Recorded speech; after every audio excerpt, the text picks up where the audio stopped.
Our top story tonight, a protest is now underway in Bluffton following immigration and customs enforcement operations that resulted in more than a dozen detentions. Officials say the operations targeted individuals who had previously been ordered removed from the United States and failed to do so.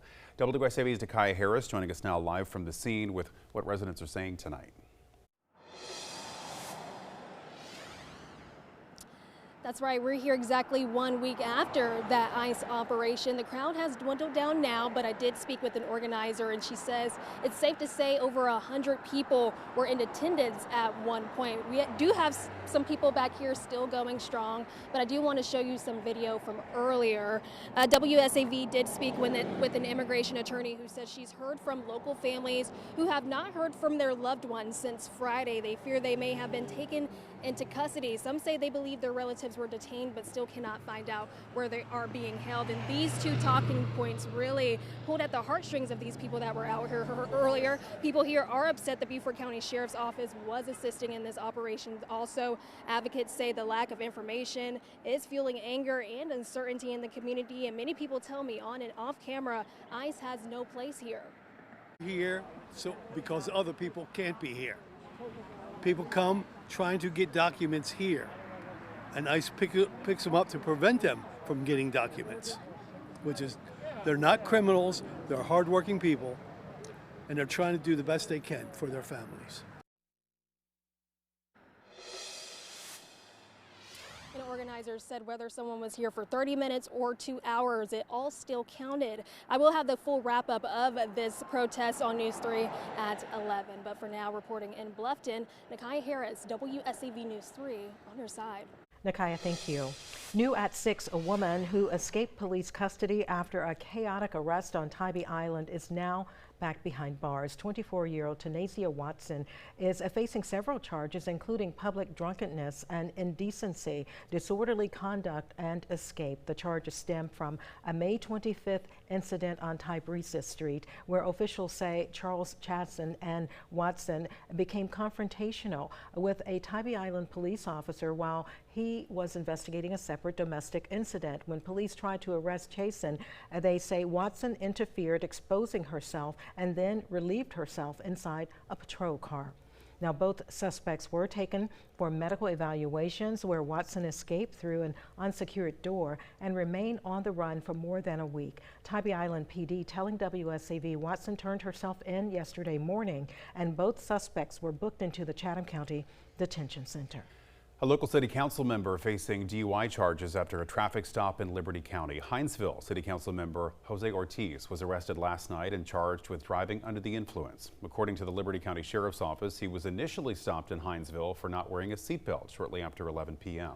Authorities say he was asked if he had been drinking but did not respond. He refused a breathalyzer and a blood test and failed a field sobriety test. He was then taken into custody and charged with DUI and failure to wear a seatbelt. And in a separate case, a local fire chief has been placed on paid leave following a DUI arrest. The town of Thunderbolt says Fire Chief Otis Boyles was arrested May 29th on Hilton Head Island and charged with driving under the influence. In a statement to WSAV, the town says Boyles was placed on paid administrative leave in the interest of protecting the integrity of public safety operations. During his absence, Captain Brandon Runyon will oversee fire department operations. Today is National Gun Violence Awareness Day. Community leaders, law enforcement, and families touched by tragedy gathered in Savannah to send a message about the real-life impact of gun violence and the importance of prevention. WSAV's Isley Herschel shows us how one local program is working to reach the next generation. Children here at the Savannah Impact headquarters were asked to raise their hands if they lost a friend, loved one, or acquaintance to gun violence. Over half of these kids raised their hands. Organizers say that just goes to show how important it is to reach these kids before it's too late. Raise your hands if you had a relative, a neighbor, or a friend who was a victim of homicide here in Savannah. Raise your hand. Raise your hand. Raise your hand. Raise your hand. Many kids in Savannah have been impacted by gun violence. You know somebody who got killed in Savannah. Didn't want to say that big, mean kill word. Raise your hand.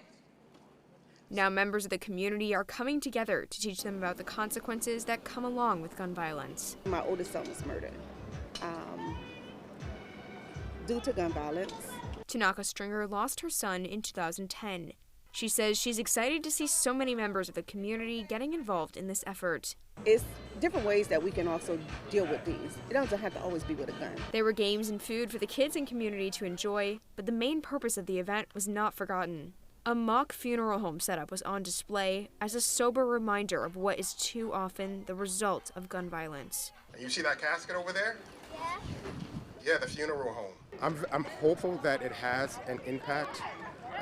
When an individual picks up a gun, whether it's an adult or a youth, it usually ends up in two ways eventually, and that's prison or the funeral home. Those with the Savannah Impact Program say giving kids the chance to speak with members at the police department and sharing other resources can help them stay away from guns. Stringer feels events like this help bring awareness by getting participants involved in solutions. It's going to have a greater impact because I'm seeing that they actually having a lot of the youth actually have hands-on.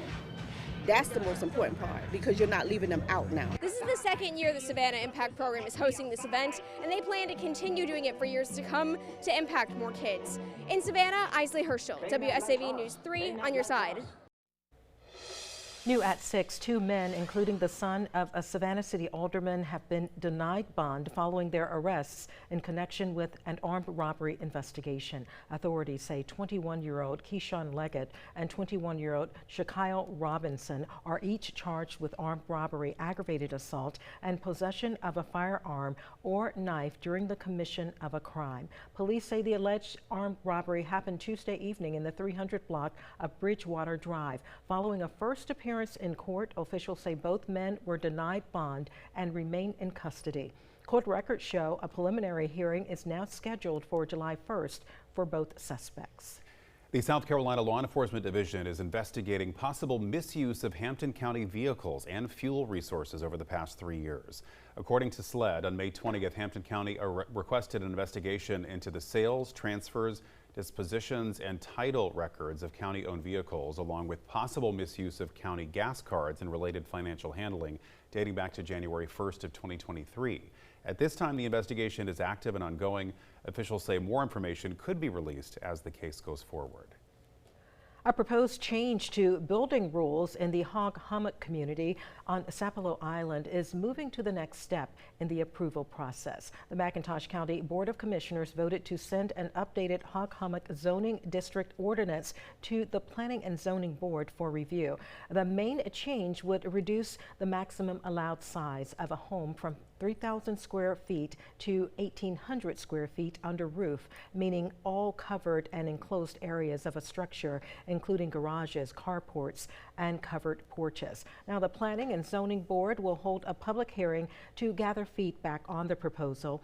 After reviewing public comments, the board will send its recommendations back to the county commissioners, who will make the final decision. Now, Time Saver Traffic, sponsored by Arrowhead Clinic, the accident doctors, where it pays to get well.